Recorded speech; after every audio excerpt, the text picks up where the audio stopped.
Do boobs really fill with blood when a girl gets her period? Terminal stiffness, gum, thirst traps, and raw rice addiction, huh? Be serious. Today, we're back at it for round 10 of answering some of the most thought-provoking medical questions from Discord. All right, brace yourselves. This may get a little out there. All right, let's dive right in. Does masturbation cause hair loss? No, it does not. Whatever people say, whatever myths are out there, it does not cause hair loss. Hair loss is a whole other beast, okay? Hair loss is related to different types of hormones, genetic factors, wearing a hat too often, nutrition level, nutrients, a lot of different things. But does masturbation in itself cause hair loss? No. What happens when I drink medicine at the wrong time? Medications have different half-lives, or how long it will last in your system and how long it takes to get in your system. So medications have to do with bioavailability, how much of the medicine that you're taking is actually available for your body to absorb, and then the pharmacokinetics of basically how the body is actually processing it. So some meds are one shot 24 hours, or some are every 2 hours. If it's not exactly on point, sometimes the medication is fine. Other times, if you don't take it exactly on the same time, say like a birth control, there could be a little bit of a discrepancy, abnormality. It may not work the way that it should, and if it hits the right moment, there's a chance that you could get pregnant. So in layman terms, it's probably okay, but don't make it a habit. Please take your medication as prescribed, how it is described and prescribed on the label. Hey doc, I just wanted to know if a 14-year-old can deadlift without any side effects. Thanks for the attention. It has to do with your body's growth. You don't want to do too much compressive force. But if you're doing great technique and you're not overdoing it, you're typically going to be fine because you're using supporting structure of your muscles, not just your skeleton, to help lift these things. But take it slow, develop good technique, develop your muscles as you should. A teenager, your skeleton is still growing, so you don't want to cause any issues relating to this. Growth plates are open, you're still developing, you just don't want anything to be screwed up as you're continuing to grow. So if you're a teenager wanting to get into the world of fitness, I think probably the best advice I would give you is start out with a trainer. I even did it myself. I was a soccer player and I actually had a weightlifting coach during my teenage years to make sure my form and function were appropriate. So I knew the appropriate foundation to then build upon that. Why does my nose get runny when I cry? Great question. I need a Kleenex.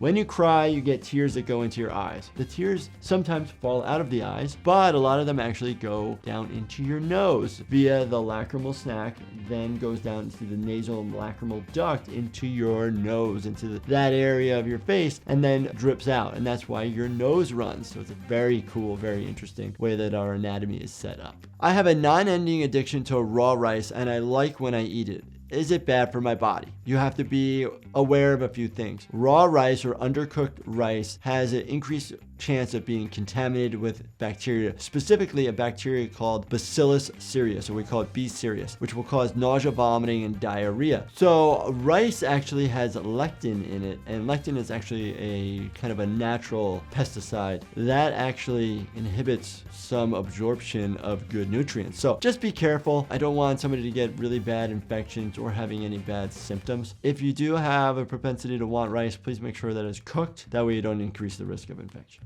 This isn't an embarrassing question, but can chewing gum help your hunger and thirst go away? This piece of gum I'm chewing right at this moment, I've been working on for 3 months solid.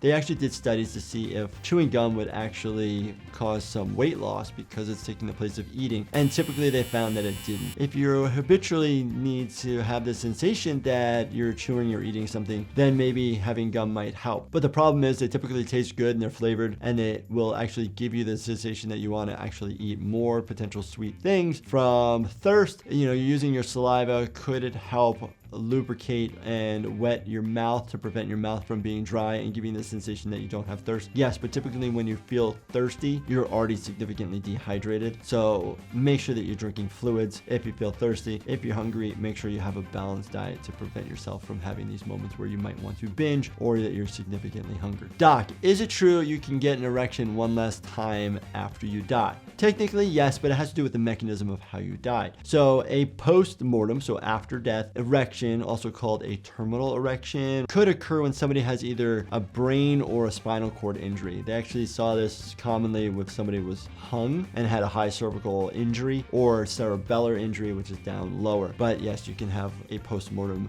erection, also called rigor erectus. Question: is it possible to disrupt brain activity, mental abilities by hitting your head? So technically, traumatic brain injury, yes, will actually cause a disruption in brain activity depending on the trauma to the brain. So please don't actively try to hit your head, hurt your head, or have any trauma to your head. But if somebody has TBI, traumatic brain injury, it's due to the fact that they've had injury to their head, which then causing your abilities or your brain function to be altered, diminished, or not exist anymore in certain areas of your brain. Please be careful. Please don't cause trauma to your brain knowingly.